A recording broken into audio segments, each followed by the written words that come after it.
Hey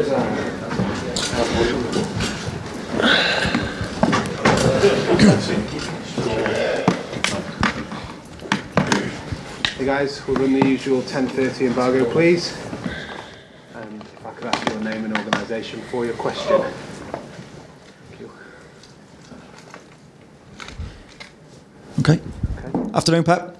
First of all, can we check on the injury situation, please? Sergio Aguero, when do you expect to have him available for selection again? Where is De Bruyne now up to in his recovery, and when are you thinking he may be back? And how's Zinchenko with his nose? Will he be able to play, or will he need some kind of protection? I don't know. We have training right now in the afternoon, so I cannot tell you right now the answer. But with De Bruyne as well, whereabouts is he at the minute? Kevin is not already fit, so the other two, I don't know, have training right now.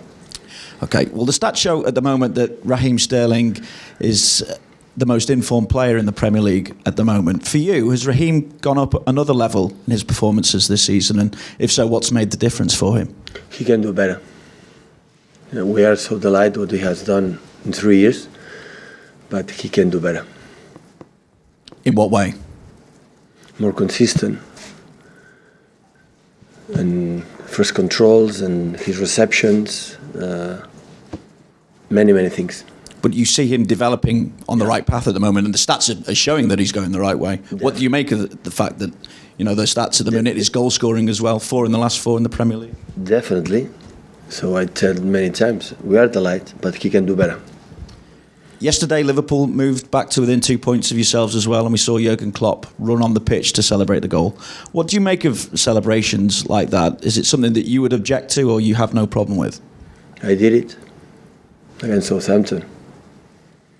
So there are a lot of emotions there in those moments. I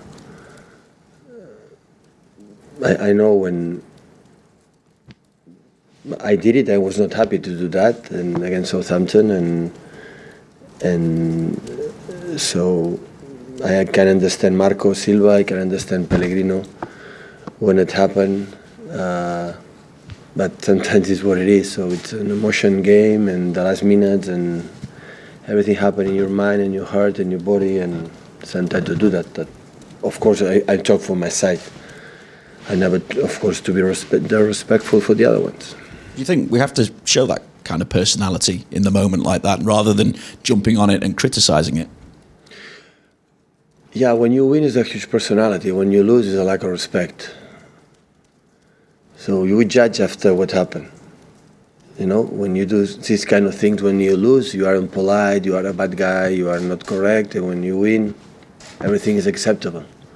We live in a world when we judge the winners, and we make a lot of prizes and a lot of big compliments because just we win. And that is what it is. Pep, Simon Stone, BBC. UEFA have announced this lunchtime that VAR will come into the Champions League this season during the knockout phase. What is your view of that? Welcome. I'm delighted of that. So delighted. Premier is the last one. So sooner or later, also here in England, it's going to happen.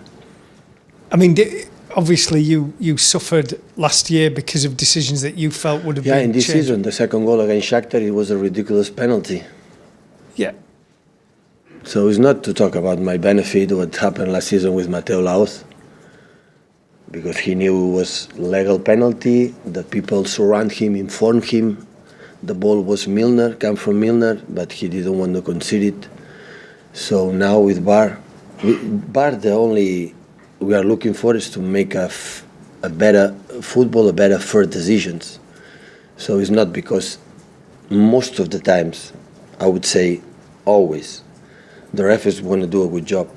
So they want to do it well, but sometimes, like everybody, first myself, making mistakes, and they will be help. They will be help for the VAR, and would be good. And I think in Spain it's going well, and other places it's going well, and maybe it's going to be some mistakes. We are going to correct the mistakes for the next week. We're going to solve that mistake. But I think in the fair decision, you can be in, you can be out. When in situations the referee didn't realize, And maybe for the people, he's sitting there in just 3 seconds, says penalty, no penalty, offside, no offside, or whatever. So welcome.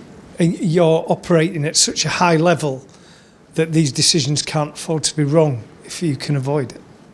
Yeah, we're going to avoid for that. So football is a game of mistakes, basically a game of mistakes to avoid the mistakes, and that's why we work a lot to avoid that mistake. And the referees too. The referees want to make a good job. So in BAR we have an extra help, in a difficult decision because they are fast. But decisions are sometimes for the centimeters, so for ridiculous actions. Even when we stop the image, sometimes we have doubts. Is offside or no offside, or penalty, no penalty. So imagine deciding one instant. It's so difficult for the referees. That's why there will be help. I'm glad of that. Just on those quarterfinals against Liverpool last season, people like Kevin De Bruyne and Fernandinho had played something like 30, 40 games going into that. Would you like to have them a little bit fresher if City were to go that far this time? Is that why you're rotating a bit more this season? No, I have a depth squad. I trust a lot with the players. Of course, there are a lot of games, and we're going to be involved in that. I don't know. Always what we do in the right moment is to going well today in the game we're going to play. So nobody knows if you rotate the team or you don't rotate the team, how it will be the team in February, March, and April. Nobody knows. So we try to do our best, but maybe what it works this season about no rotation the players will be rotating next season. So it's not, every situation is completely different. It's the FA Cup draw later. Some of those players played in the FA Cup. Could you maybe play a more of a second string team for that? In the FA Cup? Yeah. It's in January. So are you thinking about maybe rotating? In January, so I don't know what's going to happen in January. So we have still 9 or 10 games before. So I don't think about that. We'll see the draw, welcome. But I don't know what's going to happen in January, believe me. And I don't know what's going to do. Hi Pep, Andy Hampson from the Press Association.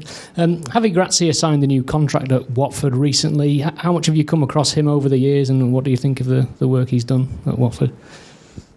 Excellent. So it was in many countries. He did well. So Watford, we're going to give continuity, in the same project, same idea with the same manager. That helps a lot to give a stability to one club when you have a manager for a long time. Of knows everybody the contracts, the managers, depends on the result. But hopefully it's going well and he can stay a long time here. Okay, just one other from me. You said in an interview recently that you're a fan of Elton John and you'd like to see him in concert. Any plans at all to speak to him tomorrow and trying to arrange that?